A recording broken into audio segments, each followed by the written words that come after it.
ना घर में है, ना कोर्ट में, ना थाने में, ना ही गांव। अचानक लापता हो गई सीमा हैदर। रात के अंधेरे में कहां गायब हो गए सचिन और सीमा। इंस्टाग्राम से भी गायब हो गई सीमा, अकाउंट हो गया बंद। सुरक्षा एजेंसियों के खड़े हुए कान, कौन ले गया सचिन और सीमा को। नेपाल का चुना रास्ता, जासूस से जुड़े तार, रातों रात फिर हो गई फरार। सचिन के घर के बाहर लगा पोस्टर, पुलिस की भी उड़ गई नींद। 2 दिन से सचिन के पिता परेशान हैं। वो शर्म के मारे गांव को कुछ बता नहीं पा रहे। सीमा हैदर कहां है? रबुपुरा गांव में नहीं है। इस वक्त वो सचिन के घर पर भी नहीं है। रातों रात कहां गायब हो चुकी है?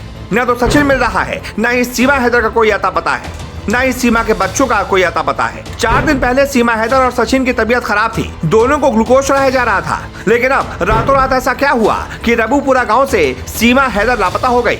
क्या सीमा और सचिन की तबीयत खराब होने की वजह से उन्हें किसी अस्पताल में एडमिट किया गया है? नहीं, ऐसा भी नहीं हुआ। फिर अचानक पाकिस्तान से आए 5 लोग और भारत का सचिन कहां गायब हो गया? यह एक बहुत बड़ा सवाल है। पाकिस्तान से अपने प्रेमी सचिन मीणा के पास आई सीमा हैदर के गायब होने की खबर से जबरदस्त अटकलों का बाजार गर्म हो चुका है। सीमा 2 दिनों से रबुपुरा स्थित सचिन के घर पर नहीं है। सिर्फ सीमा ही नहीं, बल्कि सचिन मीणा भी अपने घर से गायब है। शुरुआत में माना जा रहा था कि मीडिया से बचने के लिए दोनों अपने किसी रिश्तेदार या फिर दोस्त के घर में छिपे हैं।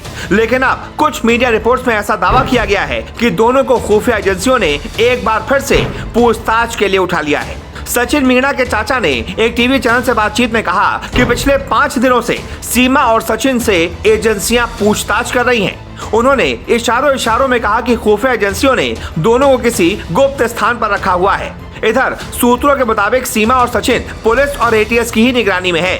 दोनों से लगातार पूछताछ की जा रही है। हालांकि आधिकारिक रूप से पुलिस ने अभी तक इस मामले में कुछ भी नहीं कहा है। 2 दिनों से सचिन के घर का दरवाजा लगातार बंद है। किसी भी बाहरी शख्स को अंदर नहीं जाने दिया जा रहा। घर पर सचिन के पिता ही मौजूद हैं। दरवाजे पर एक पर्ची चिपका दी गई है जिस पर मीडिया से निजता में दखल न देने की अपील की गई है। इंस्टाग्राम पर भी सीमा एक्टिव नहीं दिख रही। सीमा से पहले भी एटीएस 2 दिनों तक पूछताछ कर चुकी है। 4 बच्चों की मां सीमा मई में नेपाल के रास्ते भारत आई थी। सीमा का दावा है कि पबजी गेम खेलते हुए लॉकडाउन के समय उसकी दोस्ती सचिन से हो गई थी। इसी साल मार्च में दोनों की मुलाकात नेपाल में हुई थी, जिसके बाद दोनों ने शादी कर ली थी। चोरी छुपके बिना किसी को बताए भारत आने के बाद सीमा पर जासूस होने की आशंका बढ़ गई थी। बिना वीजा लिए अवैध तरीके से भारत आई सीमा को पाकिस्तान रिपोर्ट भी किया जा सकता है, ऐसी भी खबरें आई थी। उत्तर प्रदेश के special DG law and order Prashant Kumar ने हालांकि ये बोल दिया था कि अभी कार्रवाई की जा रही है, कुछ भी कहना बहुत जल्दबाजी होगी। लेकिन क्योंकि सीमा पहले भी एक बार जेल जा चुकी है और जमानत पर अभी बाहर चल रही है और साथ ही साथ उसके दस्तावेज अभी झूठे साबित हो रहे हैं, ऐसे में आने वाले वक्त में उसको वापस पाकिस्तान डिपोर्ट किया जा सकता है। सीमा को 4 जुलाई को यूपी पुलिस ने गिरफ्तार किया था। फिलहाल वो जमानत पर है।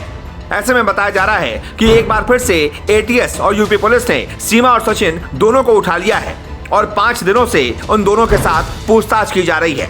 खैर, देखते हैं आने वाले वक्त में इन दोनों के साथ इस मामले पर क्या कुछ होता है।